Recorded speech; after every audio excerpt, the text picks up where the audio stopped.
It's my privilege to welcome you here today, and as this represents another milestone for us all and the Recovery Plan team in particular.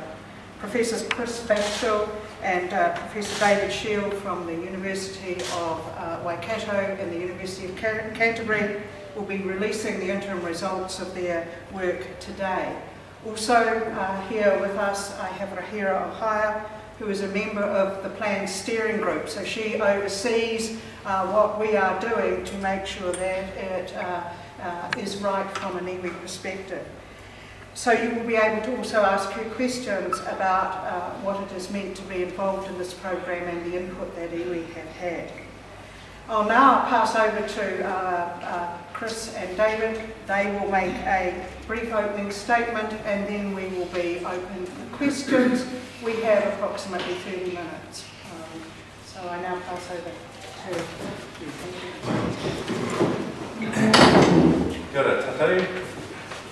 My role here today is to just very briefly describe the backdrop of the environmental effort. The collaborative group has been assembled, a multidisciplinary team has been termed Te Maui Moana.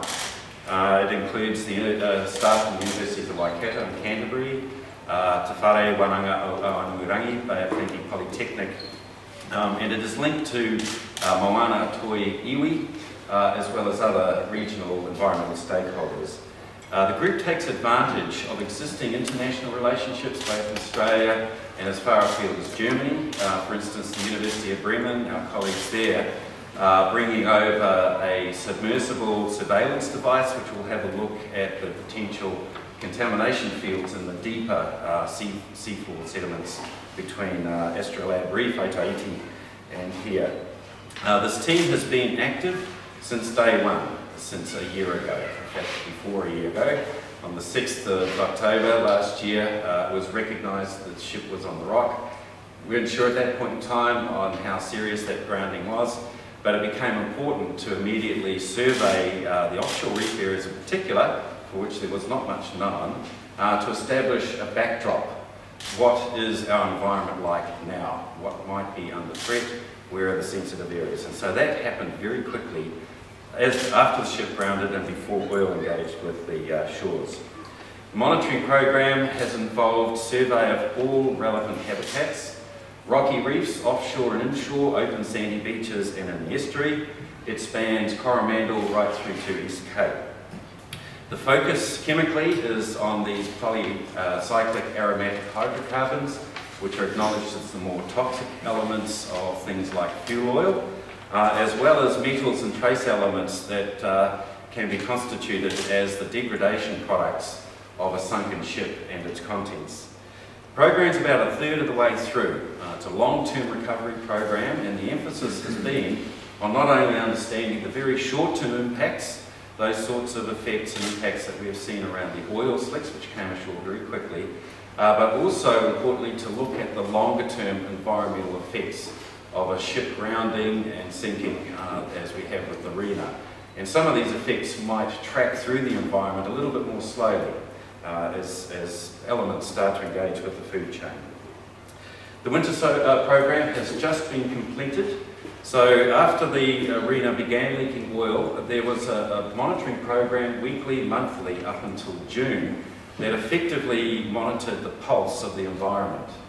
On June 1st, a larger environmental program was engaged, and this is the program that Kath has just described to you, funded by the Ministry of the Environment and facilitated through the Bay of Plenty Regional Council. The idea of that was to have a very intensive program of surveillance to have a look over a large area that I just described, the possible longer term effects of certainly oil engagement with the coast, but also other contaminants. So the winter part of that has been completed. The summer part or spring part of that program has just been started. And over the summer period, some 15 students will engage with researchers, linked in with iwi leaders and advisors, in a comprehensive additional program to have a look at the ecotoxicology of the system, to try and understand how marine species, particularly Kaimoana species, have responded to oil and other contaminants, how they're faring. They might be still alive, but are there other things happening to them?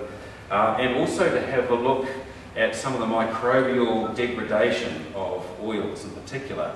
We know that oil has been buried, for instance, oil that came ashore during the night time has been buried. It's important to understand how that is being degraded naturally by bacteria. So this is a unique and comprehensive exercise. To date, over 1,000 specimens have been collected, and as you can imagine, being a third of the way through, there's 2,000 at least more to collect, and they've been processed ready for chemistry assay. There has been a very large number of Kaimoana species in particular that have been dug up, sieved and measured to understand just how the, as we term them, the populations of these species are faring, whether there's appropriate numbers of juveniles and larger sized classes on the beaches as we might expect. 30,000 tuatua, for example, have been measured. And in that process, over 100 cubic metres of sandy beach material, as you see in the displays behind me, have been sieved by hand and gone through for biodiversity assessments as well. Focus is now on the reproductive season. Once again, this is an element of the long-term recovery plan. Oil has clearly been through many of the species that we're finding alive on the beaches today. The question is, has it done anything to the organism's physiology on the way through? To address that, we need to have a look at how well they're reproducing, and of course that period for many of these things happens in the spring-summer season.